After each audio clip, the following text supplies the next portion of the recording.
As Nebuchadnezzar had to learn in Daniel chapter 4, the Most High rules in the kingdoms of men and gives it to whomsoever he will. There has been enormous anticipation for the U.S. election that took place last week.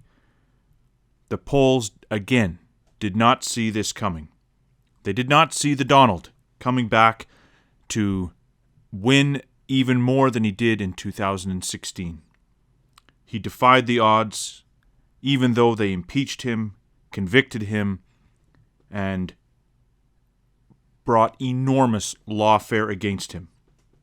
And of course, as we're all aware, even 2 attempts to take his life failed.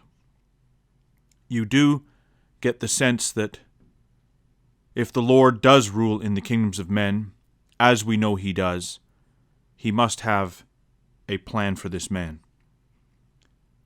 On the ground, world leaders are scrambling. They never imagined that the Donald would be back in the White House in 2025. And apart from some shock event, it seems he will be back in January. In Britain, the governing Labour Party had sent 100 members to assist in canvassing for Team Harris. Trump's campaign called the move foreign election interference.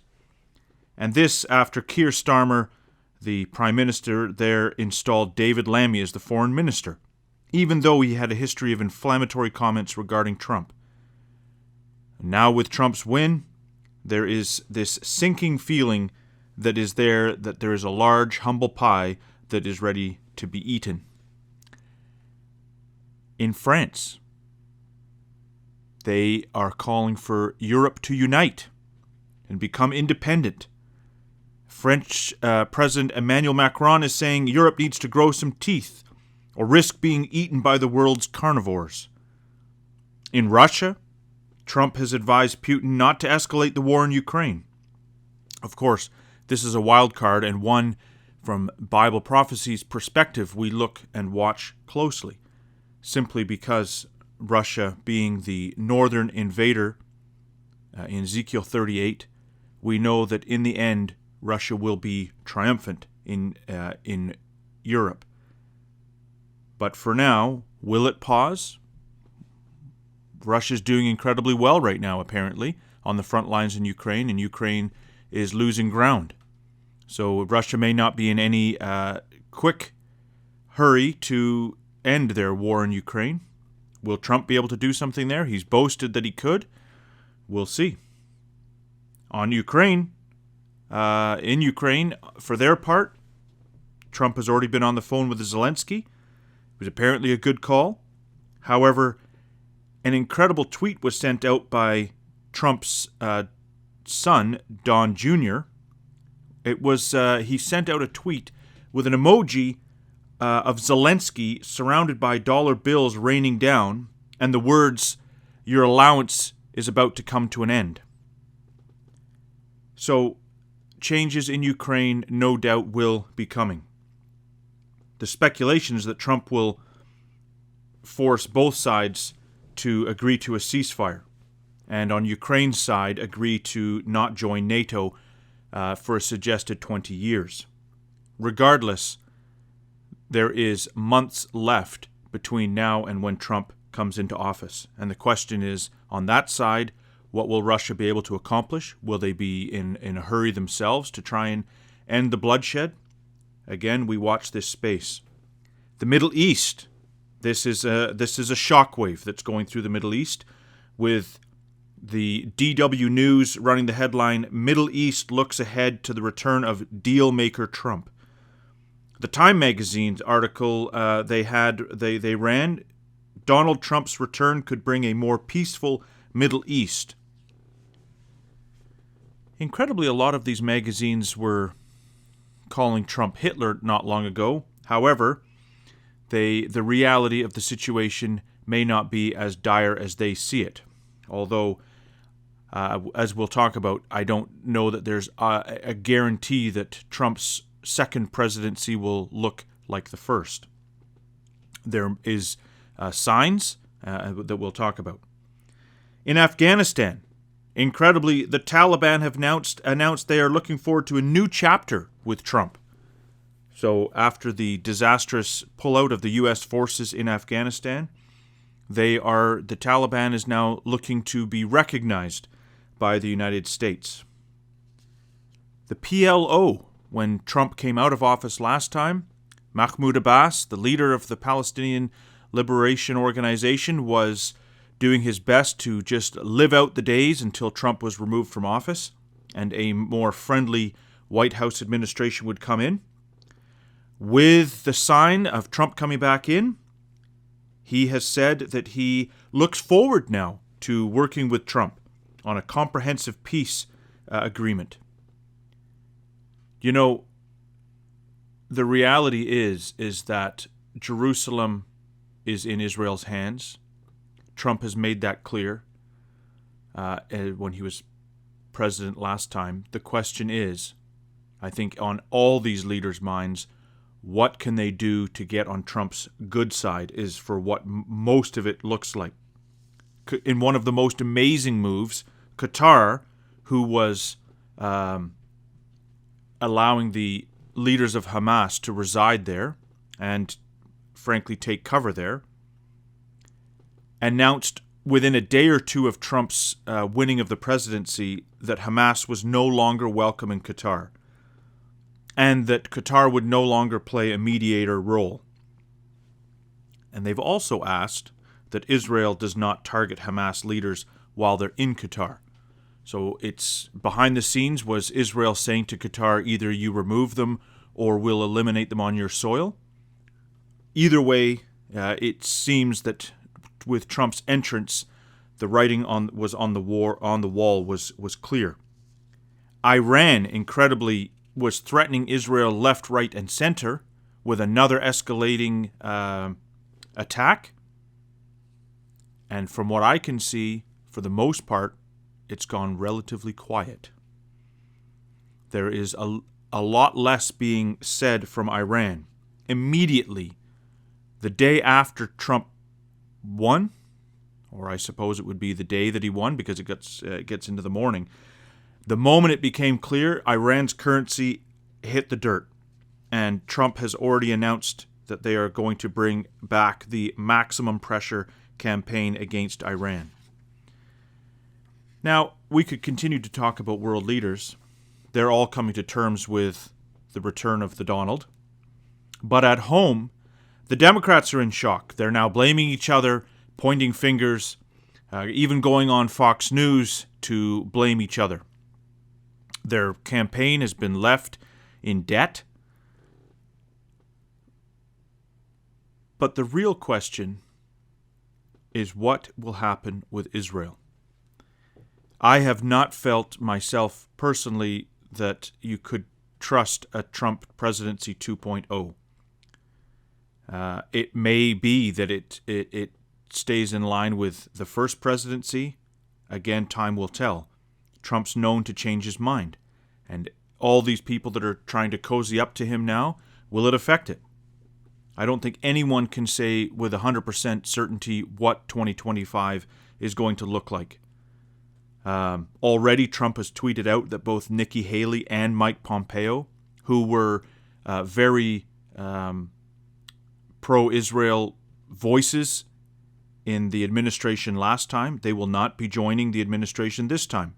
He didn't need to mention it, but he did. He tweeted out that it was they would not be joining the team. Also, the ex-Fox News host and now podcaster Tucker Carlson has been seen at the heart of the Trump campaign and has been given unprecedented access to film the behind-the-scenes of the campaign. He was tapped to speak at Trump's larger events, and he has an enormous following. And for his time at Fox News, for the most part, he avoided saying anything on Israel. There was a bit of a silence on that subject. But he has, since being fired from Fox News, he has shown that he has a great interest in conspiracy theories, even with UFOs. But more importantly, He's not a friend of the Jewish people, and he recently platformed a Holocaust denier who made outrageous claims.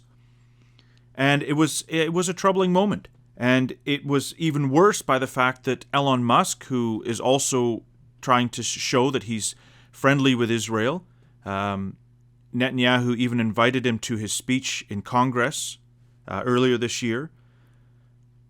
But he commented on that video, very interesting, this Holocaust-denying interview with Tucker Carlson. Very interesting, worth watching.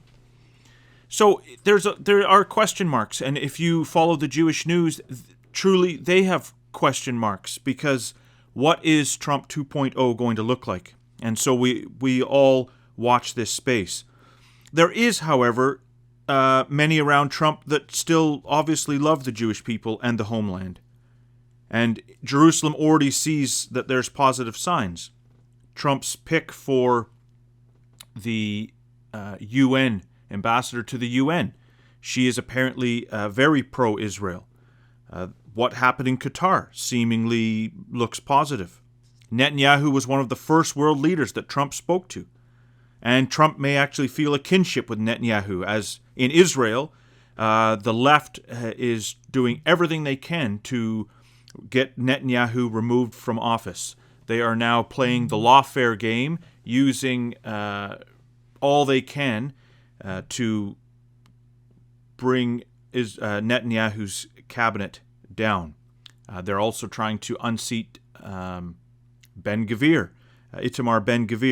So they have a maximum pressure campaign on Netanyahu right now, and so maybe Trump sees that, and that gives them sort of as we say, a kinship. Also, it came out, the DOJ, the Department of Justice, published the other day that Iran had operatives in the U.S. trying to assassinate Trump. Trump had mentioned this a few months back, but now they've released the names, and the reality of the threat can be seen by all. So Trump's not going to be incredibly interested in appeasing Iran. I think that's highly unlikely. And as for the situation in Gaza, a few months back, Trump had this to say: "We better have our hostages back before I take office, or there will be a big price to pay." So that is, for Israel, that was certainly a promising moment. The question really is for us, as we watch Bible prophecy, we expect peace to come to Israel. And the Abraham Accords were truly a fundamental change in the Middle East. Warm peace between Israel and its neighbors was something that had not been seen before. And so, as we mentioned, Time Magazine's article, "Donald Trump's Return Could Bring a More Peaceful Middle East," certainly is what we are most interested in. Saudi Arabia seems to speak out of both sides of its mouth. Time will tell.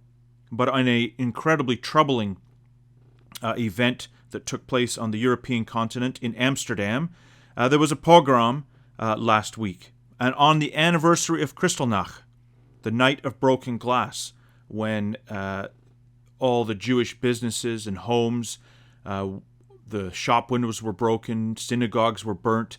That was with Nazi Germany, as the true spirit of the Nazis started to show itself. So you had mobs hunting for Jews through Amsterdam. They were calling it a Jew hunt. And the Dutch government ignored warnings from Israel ahead of time, it seems, that such a thing could take place. This was surrounding a soccer match. So the world has been crying, all the anti-Israel forces, the Palestinian mobs, have been calling to globalize the Intifada. Well, this is what it looks like. Geert Wilders from Holland had this to say. He says, "I am speechless. The Amsterdam police just confirmed that no one has been arrested during the Islamic Jew hunt in Amsterdam Thursday night. All arrests have been made before and during the soccer match, and not during the pogrom." So it certainly is an incredible moment. We saw October the 7th with it happening on Israel's borders. And now, with Russia's moves, we've seen war come back to the continent. And now, in 2024, we've seen pogroms come back to the continent. And however we may look at the signs and think there's troubling things for Israel as they look at those that surround Trump, regardless, there is little doubt among the majority in Israel which candidate they were praying for. Many in Israel that had prayer meetings and were really hoping for Trump to win. And actually a huge swing among the Jewish population in the United States as well, as they swung toward Trump. Unfortunately, the time with Biden in office has been something that Israel has had to endure. And after October 7th, there's a lot more clear eyes in the Jewish community as to the enemies of Israel. And the danger is, and this is the next thing that we watch, the danger is that in the next couple of months, what will the Biden administration do on the Israel front? Because when Obama lost to Trump in I suppose the election would have been 2016, in the last few months, they passed, or allowed to pass, at the UN, Resolution 2234, which called for Israel's establishment of settlements in Palestinian territory occupied since 1967, including East Jerusalem. Israel's establishment of those settlements had no legal validity, constituting a flagrant violation under international law and a major obstacle to the vision of two states living side by side in peace and security within internationally recognized borders. This was a slap to Israel. And the United States, the thing to understand is at the Security Council, the United States has a veto, the veto power, so they can overturn and block any resolution. They can block, but they cannot overturn resolutions that have already passed. So the Resolution 2234 still holds. That could not be overturned by Trump's team afterwards. So Trump, what they did, the other way is they recognized Jerusalem and moved the embassy, but they couldn't remove Resolution 2234. So if Biden, on his way out, if the administration decides that they want to do something historic, there is all sorts of things they could do, including recognizing the Palestinian state. This is something Israel obviously hopes does not happen, but this is going to be the concern, and this is the danger, is what the next couple of months look like before Trump's team takes office. Now, in the end, it's obvious that we can look at all these events and they can all seem so natural on the surface, and yet the angels are at work. The Lord Jesus Christ is in control, and he is directing the events in the world. And after all, we have to remember that he is in control, and with such an incredible election as what we saw with the so-called, for the Republicans, certainly this was a landslide, by Trump winning all of the swing states now and looks like holding on to the House and the Senate, and even the popular vote. This gives Trump's team an enormous mandate to govern. And so what is God going to use this time for? And obviously it's going to bring us closer to the return of the Lord Jesus Christ. But for Israel, after all they've been through over the last year and a half, it feels like a reprieve would be a blessing. But the enemies of Israel are not going away. They will only increase more and more as the day of Christ's coming approaches. And so we remember this, I think, is incredible to just keep in mind. When we look in Exodus chapter 1, and it's the Pharaoh has now arisen that doesn't remember Joseph, and he is concerned. The Egyptians are concerned of the Israelites and the power they had. But it says in Exodus chapter 1 and verse 12, the more they afflicted them, the more they multiplied and grew. So the more the Egyptians afflicted the Jewish people, the more the Jewish people multiplied and grew, and they were grieved because of the children of Israel. There's a few things there. Number one, when you afflict God's people, it is a time when the Jewish people, in fact, grow. It is exactly what we've seen. And if you subscribe to the Bible magazine, which we encourage you to do so, the latest one is in the mail. It's a little bit late. We apologize, but the latest one is in the mail. And the cover is The Unstoppable Rise of Zion. And this is the story, is that no matter what affliction they bring on the Jewish people, no matter what opposition there is, as we have seen since the founding of Israel and even before, of all the opposition, all it has done is actually strengthen the state. It has strengthened the people, and it is actually bringing them closer to being aware of God's hand. But so it is actually ends up being a positive thing for the Jewish people. But notice that it grieved the Egyptians, and they were grieved because of the children of Israel. And the world is bothered. The world is bothered because for all that Israel, for all that they do to Israel, Israel only further succeeds. So we remember the words of Psalm 121, verse 4, and we close with these. Behold, he that keepeth Israel shall neither slumber nor sleep. So we watch to see what will come of events in the United States. Both Britain and Canada have turned their back on Israel more recently with arms embargoes and threats. What will we see in the time before Trump comes in? We watch. And even when Trump comes in, will it be a presidency equal to the last one? We watch because the Lord is at work, and we're only getting closer and closer to his return. So he that keeps Israel neither slumbers nor sleeps. He is at work, and we watch to see what comes out of these events.